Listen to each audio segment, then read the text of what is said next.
But it struck me that in the first segment you used the term woke, and you said that woke is what was sort of ruining everything. And I know that you're... No, I didn't say ruining everything. I said that's why Trump could get reelected. That's why Trump could get reelected. Yeah. So the term woke has been, in my view... But you basically go after Trump and Biden, you know, both of them. And a lot of people are not happy with you about that. Not equally. Well, not equally, because you know that Trump is doing more dangerous. Of course. I mean, I don't think anybody was more out front on that danger than I was. Mm-hmm. I was talking about how he was never going to give up power long ago when everybody was laughing at me and said, you smoke too much pot. And I said, I smoke just the right amount of pot. Because I got so many texts this week because she attacked me the week before. Sure. So everybody was like, oh, Bill, I get you're enjoying the karma.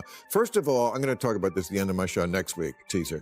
But there is no fucking thing as karma, okay? Get over that. Finally, new rule. Someone must tell the usual suspects on the far left that the saying is, when you're in a hole, stop digging, not keep digging. Talk about doubling down on what got you fucked in the first place. Even the one concession I've heard a few people on the losing side offer, that liberals should stop saying that Trump voters are stupid, comes with a kind of unspoken parentheses. We know they are stupid, just don't say it.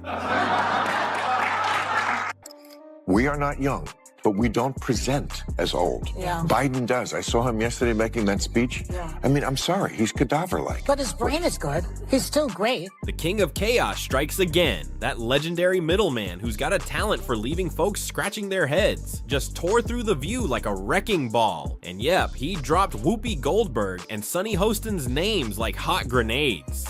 But it struck me that in the first segment you used the term woke, and you said that woke is what was sort of ruining everything. And I know that you're... No, I didn't say ruining everything. I said that's why Trump could get reelected. That's why Trump could get reelected. Yeah. So the term woke has been, in my view, co-opted by the right and weaponized and bastardized. And so I was surprised to hear you use the term, because historically, as you know, because I think you're quite brilliant, that woke is a word used by the Black community to note that we must be aware of social injustices. But words migrate. So why is that a bad thing? It's not a bad thing, and originally that was absolutely a great thing. Alert to injustice, who's not for that? But words do migrate. Now, I'll use any term you want, because maybe that is a word that's triggering, and so let's not use that word. I don't know, want to call it the super far left? But don't tell me the left or maybe the super far right. Well, he's talking about the left. Well, then okay, but we talked about that. I mean, I think we agree about the danger of the super far right, and I can't say it enough. I think they're the bigger threat. But don't tell me that the left hasn't changed. Mm-hmm. I mean, I'm old enough to remember when it was the conservatives who hated the Jews. Yeah. Okay. That was a joke. But, too dark. Too dark. Well, maybe it is. What if the biggest threat to free speech is coming from the people who claim to protect it? Bill Maher just walked straight into the fire again, and this time, he didn't come out with just burns. He came out swinging, torching both the left and the right in a single breath. And while half the internet clutched their pearls, the other half couldn't stop cheering. You know Bill, he's never been the type to follow a script. And lately, he's been saying the quiet part out, loud with zero filter. He's calling out the left's obsession with identity politics, tearing apart the woke crowd for losing the plot. And yes, he's still dragging Trump like it's 2016. But here's what makes this moment different. People on both sides are mad, and that means he's probably telling the truth. See, Maher didn't just say woke culture is annoying. He said it's why Trump might get reelected. That's not just criticism, that's a warning. He's watched the pendulum swing so far left that it's about to snap back with a vengeance. And his message? If the left doesn't chill out soon, they're handing the next election to the same chaos they claim to fear. But don't get it twisted. Maher isn't just going after the far-left echo chambers. He's not afraid to call out the right either. He was talking about Trump's refusal to give up power way before it was mainstream. People laughed, said he was paranoid. You smoke too much, they told him. His reply? I smoke just the right amount. Classic Maher. And yet, what's really lighting up comment sections is how brutally honest he's getting about the State of modern liberalism. Take this gem. When you're in a hole, stop digging. Sounds simple, right? Not for the far left. They don't just dig, they excavate, then blame the shovel for being racist. Even the term woke, originally a proud symbol of social awareness, has become a battleground. Maher acknowledged its roots in the black community, sure. But now? He says the word's been hijacked, twisted into something unrecognizable. And when he uses it, people lose their minds. Like they forgot what it used to mean. And just when you thought it couldn't get more chaotic, here comes The View. Yeah, that show. Maher dropped names like Grenades, Whoopi, Sunny, Joy, calling them out for grandstanding instead of thinking. He roasted their outrage, called it fake, claimed they're more focused on clapping for their own side than solving anything real. The silence afterward? Deafening. Not a single word in response. Not one. They sat frozen.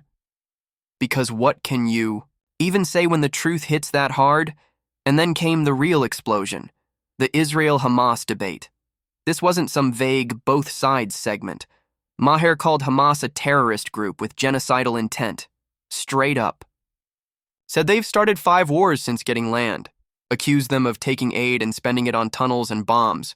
And when asked if Hamas should be destroyed, he said yes. No dancing around it. Of course, that set off the progressive wing of Twitter like a siren. But Maher didn't flinch, because to him that's not extremism. It's honesty. He's tired of watching people twist morality into a popularity contest. Tired of the selective outrage that shifts depending on who's being criticized, and then he turned the heat up on Biden. Said he's too old, too frail, too out of touch. Compared him to Ruth Bader Ginsburg. Legendary, yes, but someone who stayed. Too long and cost her side everything. Maher even joked Biden's like a cadaver with a good brain. Brutal? Yeah. But he didn't say it to be cruel. He said it because perception matters. And in politics, looking strong matters even more than being right. And that's the part that stings for liberals.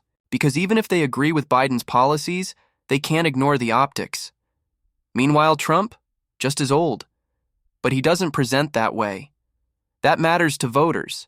Maher knows it, and he's not pretending otherwise just to score points. Now, here's where things get wild. He said the left used to be the ones who questioned power, stood up for the little guy, fought against censorship. But now? He says they've become the thing they hated. Judgmental, censorious, performative. They wear Queers for Palestine shirts while ignoring that the same regime they're defending literally wants them gone. They shout about defining woman, but can't even agree on basic biology.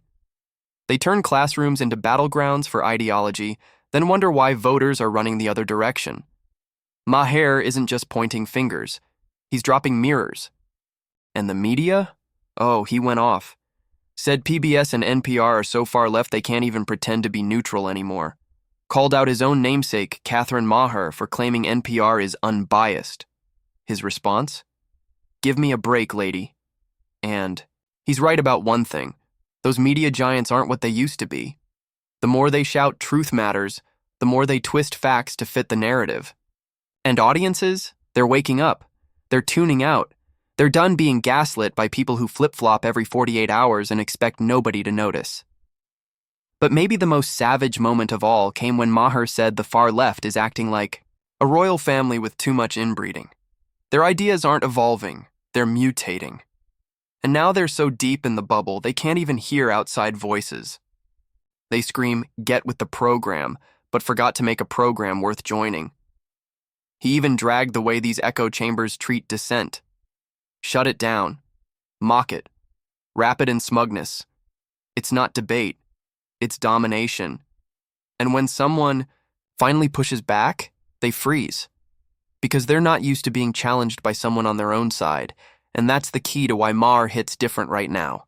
He's not loyal to the script. He's loyal to the truth, even when it pisses off his base. That's why his words land harder. Not because they're always right, but because they're real. Let's be clear, though. Maher's had his misses. He's not a saint. But when he looks into the camera and says what nobody else on mainstream TV has the guts to say, you better believe people are listening. Because they're starving for something that isn't just more tribal noise, and just when you thought the madness couldn't spiral further, here comes the part where even PBS gets dragged before Congress. Yeah, lawmakers are now debating whether we should keep funding public broadcasters that can't even pretend to be balanced. Maher says the answer's simple. Let them survive on their own. If your content's good enough, people will show up. If not, that's the market talking. So where does that leave us, with a media landscape collapsing under its own weight? A political culture that rewards outrage over honesty, and a public more confused than ever about who to trust. But here's one thing that's clear. Love Bill Maher or hate him, the man's not hiding. He's dragging the insanity into the light and forcing everyone to look. And in a time where everyone else is tiptoeing through the minefield, sometimes the loudest voice is the one that cuts through the noise. If this breakdown hit you like it hit me, do your part. Smash that like button, drop your take in the comments, and hit that subscribe to Celebquake.